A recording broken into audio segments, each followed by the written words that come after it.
আমরা বিভিন্ন সময় আপনাদের বিভিন্ন জায়গার হাসপাতালের ছবি দেখাই, রাজ্যের বিভিন্ন প্রান্তের হাসপাতাল, সেই হাসপাতালের অব্যবস্থা, স্বাস্থ্যকেন্দ্রের অব্যবস্থা। আজ শহর কলকাতার এক হাসপাতালের ছবি আপনাদের দেখাই। বেলেঘাটা আইডি, দেখুন বেলেঘাটা আইডি হাসপাতাল। সেই হাসপাতালের সামনে দিয়ে দেখলে ঝাঁ চকচক, আর পিছন দিকটা একবার দেখুন। এই দেখুন, আপনাদের আরও একবার বলি, যে হাসপাতালের ছবি আপনারা দেখছেন, বেলেঘাটা আইডির ছবি দেখছেন।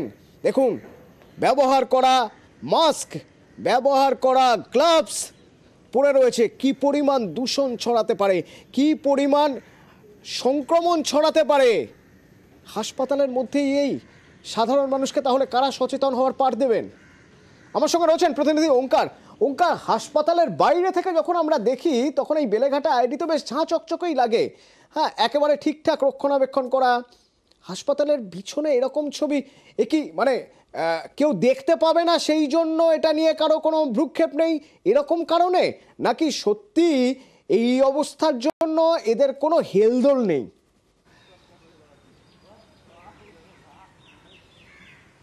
দেখো, এই হাসপাতালটার নাম বেলেঘাটা ইনফেকশাস ডিজিজ হসপিটাল, এবং এই হাসপাতালতে আরও বেশি সচেতন হওয়া এই কারণেই অত্যন্ত জরুরি। তার কারণ হচ্ছে এখান থেকে যে কোনো মুহূর্তে বায়োওয়েস্টের যেগুলো রয়েছে সেখান থেকে সংক্রমণ ছড়িয়ে পড়তে পারে।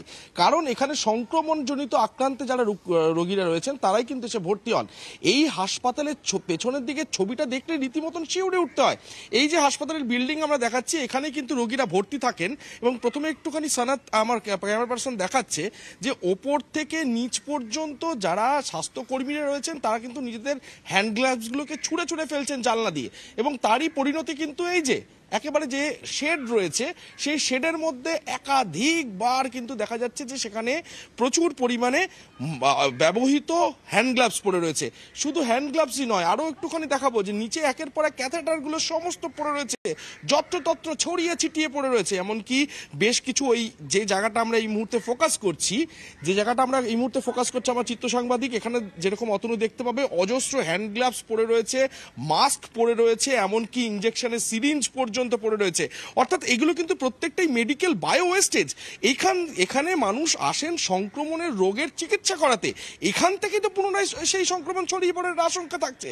সেই আশঙ্কাতেই কিন্তু এই মুহূর্তে রোগী এবং রোগীর পরিবাররা রয়েছেন, এবং হাসপাতালের সামনের দিকটা ঝাঁ চকচকে পরিষ্কার করে রাখার মানে তো এই নয় যে সংক্রমণ ছড়াবে না। কারণ এই যে হাসপাতালের বিল্ডিং, তার সামনেই এই ছবি দেখলে কিন্তু রীতিমতন শিউরে উঠতে হয়, এবং এখান থেকেই সংক্রমণ পুনরায় ছড়িয়ে পড়ার একটা বিরাট আশঙ্কা রয়েছে। কারণ ঠিক সামনেই এই হাসপাতালের স্টাফেদের কোয়ার্টার, সেখানে এই রকম পরিস্থিতি, এবং এই যে বিল্ডিং, এই বিল্ডিংয়ে একাধিক রোগীরা এই মুহূর্তে ভর্তি রয়েছেন, তাদের তাহলে নিরাপত্তাটা ঠিক কোথায়? এই নিয়ে কিন্তু রোগী এবং রোগীর আত্মীয়রা প্রশ্ন তুলছেন বারবার।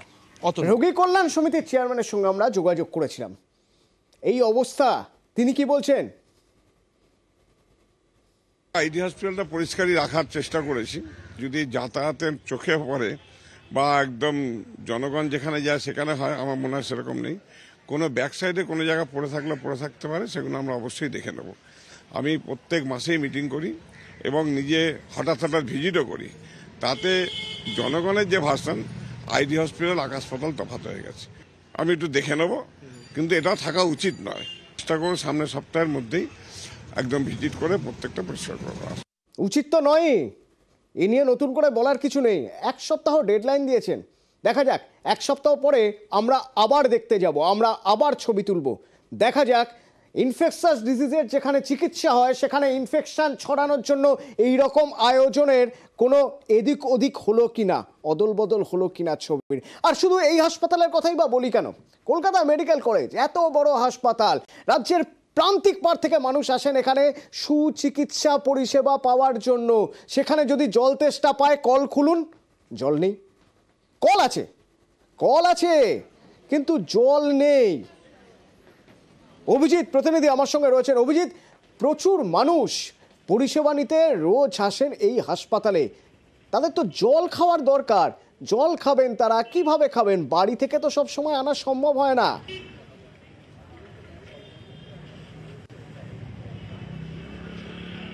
অতনু, রোগীর পরিবার বা অন্য যারা এই হাসপাতালে আসেন, আজকে শনিবার অনেক খালি, তাতেও কয়েক হাজার মানুষ রয়েছেন এই হাসপাতালে। তবে সত্যি কল আছে, জল নেই।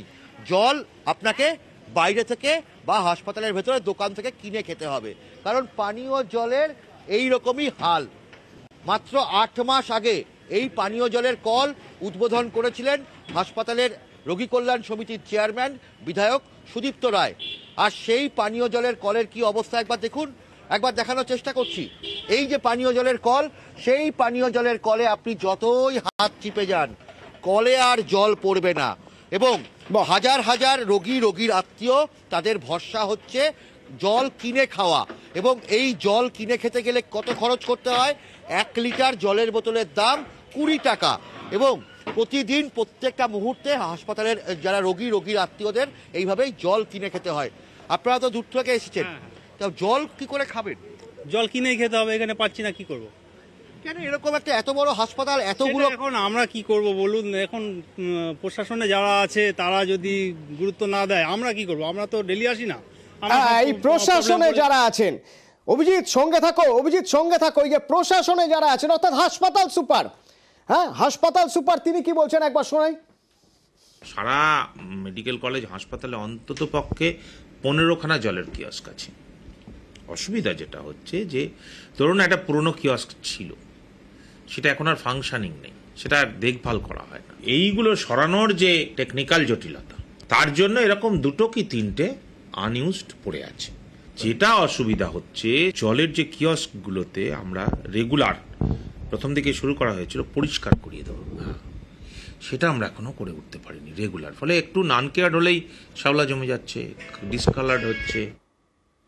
অভিজিৎ, তুমি তো পুরো হাসপাতাল চত্বর ঘুরে দেখেছো, সুপার দাবি করছেন 15টার মধ্যে থেকে 2-3টে জায়গা আনইউজড, শুধুমাত্র 2-3টে কিয়স্ক, বাকিগুলো তাহলে নিশ্চয়ই জল পাওয়া যাচ্ছে। 15টার মধ্যে থেকে 2-3টে জল না পাওয়া গেলে তেমন কিছু বলার নেই, কারণ ও 2-3টে হয়তো কদিনেই সারিয়ে দেবে, তাই কি?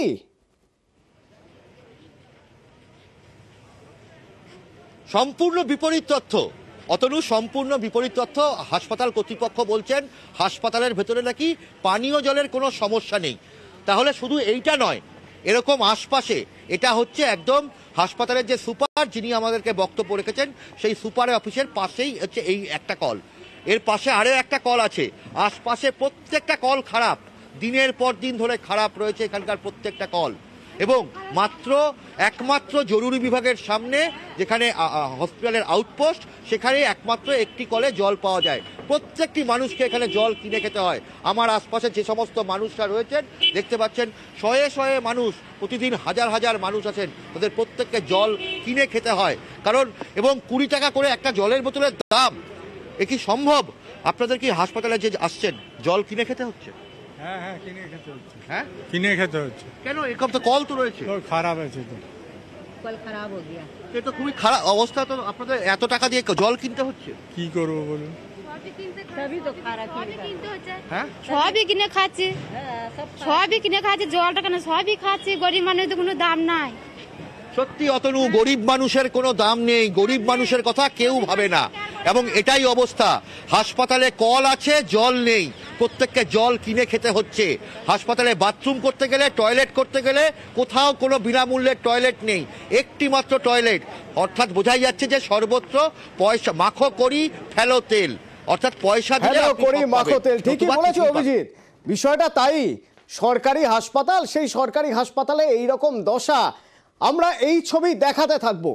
যে মানুষগুলো ভুগছেন নিয়মিত, তাদের বক্তব্য নিয়মিত শোনাতে থাকবো ততদিন পর্যন্ত, যতদিন না পর্যন্ত সুপারের বক্তব্য মতো সত্যি 1-2 বাদ দিয়ে বাকি কিয়স্কগুলো, জলের কিয়স্কগুলো ঠিক হয়ে যায়। আমরা চাই দ্রুত জলের ব্যবস্থা হোক, সেজন্যই এই খবর আমরা দেখাবো, দেখাতেই থাকবো। যেমন লাগাতার দেখানোর পরে নকশালবাড়ির সরকারি হাসপাতালে, সেখানে এবার ডিজিটাল এক্স-রে মেশিনটা এলো।